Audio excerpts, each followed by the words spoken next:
I knew I shouldn't have convinced Mom to let me stay home alone.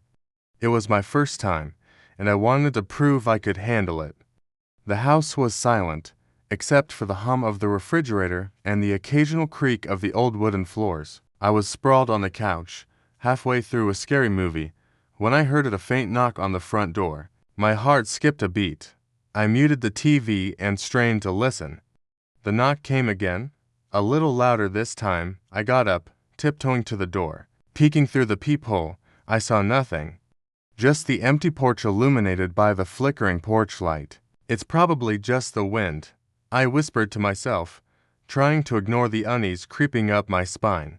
I turned the TV back on, trying to lose myself in the movie again. But then, a soft tapping echoed through the house. It was coming from the back door. Fear gripped me. I grabbed my phone, ready to call Mom, but then stopped. I didn't want to seem like a scared little kid. I crept to the back door, clutching the phone tightly. Through the glass, I saw a shadowy figure standing just outside. I froze, my breath caught in my throat. The figure didn't move, just stood there, staring at the door. I couldn't see its face, but I felt its eyes on me. My hand shook as I fumbled with the lock, double-checking that it was secure. I stepped back, keeping my eyes on the shadow, and grabbed the biggest knife from the kitchen drawer. I backed away from the door, the knife trembling in my hand. The figure started to knock, slow and deliberate. My heart pounded in my ears. I ran to the living room, my mind racing. What should I do? Call the police?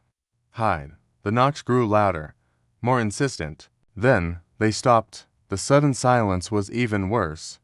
I held my breath, listening. A creak came from upstairs. My blood ran cold. I knew I had locked all the doors. How could someone be inside? I bolted, diving into the hall closet and shutting the door behind me. I huddled in the darkness, trying to steady my breathing. I tiptoed to the bottom of the stairs, peering up into the darkness. I couldn't see anything, but I could hear faint, shuffling footsteps. I wanted to run, but my feet felt rooted to the spot. The footsteps grew closer, descending the stairs slowly, methodically. I could hear the footsteps moving through the house, getting closer. My phone buzzed in my pocket, and I almost screamed. It was a text from Mom. "Home soon. Everything okay?" The footsteps stopped outside the closet. I held my breath, clutching the knife so tightly my knuckles ached. I wanted to scream, to run, but I couldn't move. The hand brushed against my leg, and I flinched. The closet door flew open, and I saw him, a man with wild eyes and a twisted grin. He lunged at me, and I swung the knife wildly, catching his arm. He yelped and staggered back, but I didn't wait to see what he would do next. I bolted out of the closet, racing for the front door. I flung it open and dashed outside, screaming for help. The neighbor's lights flicked on, and I saw Mom's car turning the corner. She pulled into the driveway, jumping out and running toward me. I collapsed into her arms, sobbing uncontrollably. "It's okay, sweetie, it's okay," she whispered, holding me tight. The police arrived a few minutes later, but the man was gone. They never found him. That night, I learned that being home alone isn't as exciting as it seems.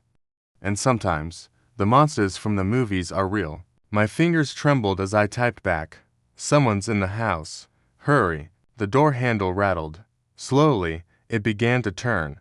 I bit down on my lip to keep from making a sound. The door creaked open, just a crack, and a hand reached in, feeling around in the darkness.